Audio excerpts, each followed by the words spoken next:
आज यात्रा असल्यामुळे थोडंसं विद्यार्थी हे आहेत. या सर, हा आमचा इयत्ता 4थीचा वर्ग आहे सर. ओके. आणि आमच्या शाळेच्या आदर्श शिक्षिका गवळी मॅडम हा वर्ग पाहतात.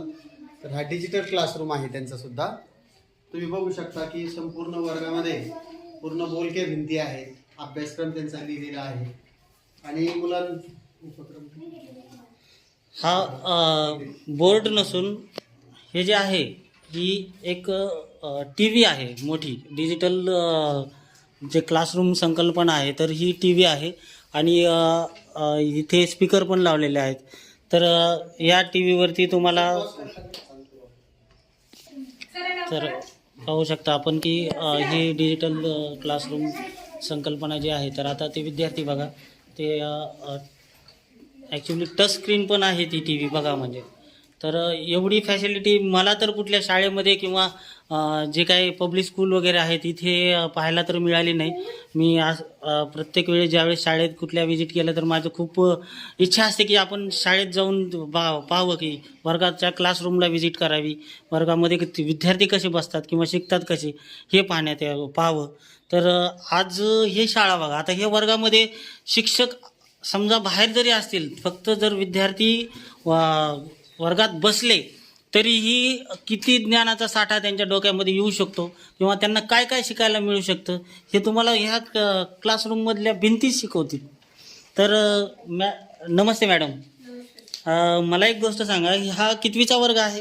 हा क्लास 4th A. मग आज सुट्टी असून पण विद्यार्थी सगळे उपस्थित आहेत? आमच्याकडे स्पर्धा परीक्षेसाठी मुलांना आम्ही ज्यादा तासिका घेतो आणि आज आपल्या ग्रामदैवत खंडोबाची यात्रा आहे. पण मुलांना मी सूचना दिल्या होत्या की आपली ज्यादा तासिका जी नेहमी 2 तासाची चालते तर त्यांना स्पर्धा परीक्षेसाठी नियमितता असावी, त्यांचा अभ्यास खूप जास्त सराव व्हावा म्हणून आमचे पालक आणि विद्यार्थी हे पूर्ण सहकार्य करतात. आणि आज त्यांचे मित्र जरी गेले असतील तर ते म्हणाले मॅडम आमची तासिका घ्या, आम्हाला आजचा अभ्यास द्या आणि नंतरच आम्ही. अच्छा, म्हणजे विद्यार्थ्यांच्या स्वतःलाच आवड झाली की आम्हाला शिकवा म्हणून.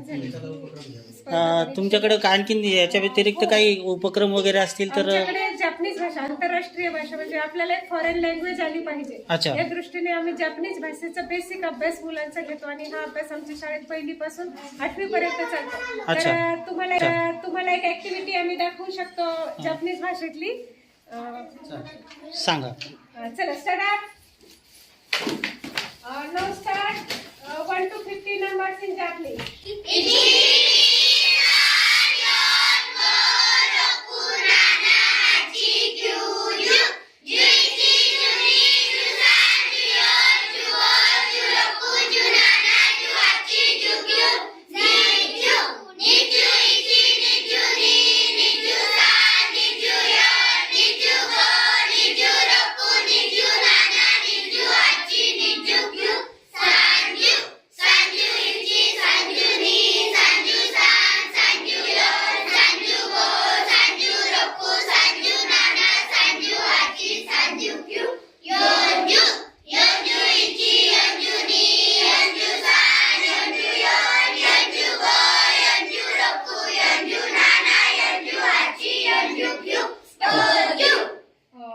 तर बघा तुम्ही, हे आपल्या तर डोक्यावरून गेलेलं असेल, परंतु ह्यांनी जे जापनीज भाषेमध्ये आपली जी उजळणी आहे ती उजळणी म्हटलेली आहे.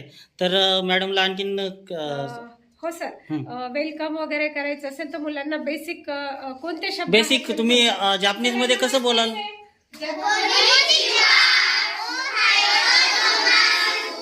म्हणजे नमस्ते सर, तुमचे स्वागत आहे. ओके, मग जापनीज मध्ये त्यांनी बोलून दाखवलं, सांगितलं आणि हिंदी.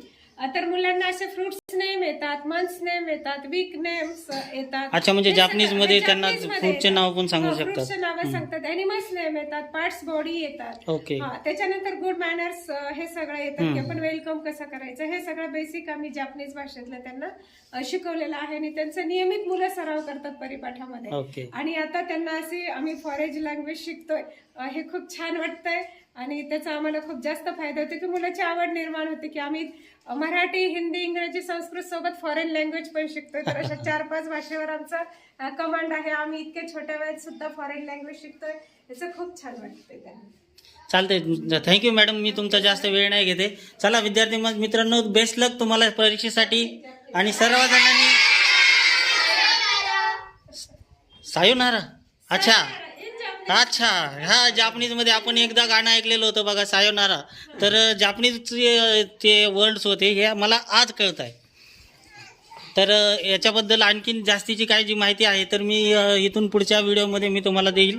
आणि आपण तुम्हाला सायन्स लॅब दाखवायची राहिली आणि ऑफिस व्हिजिट करायची राहिली तरी असे भरपूर काही आणखीन. आपण फक्त एकच वर्ग व्हिजिट केलेला आहे.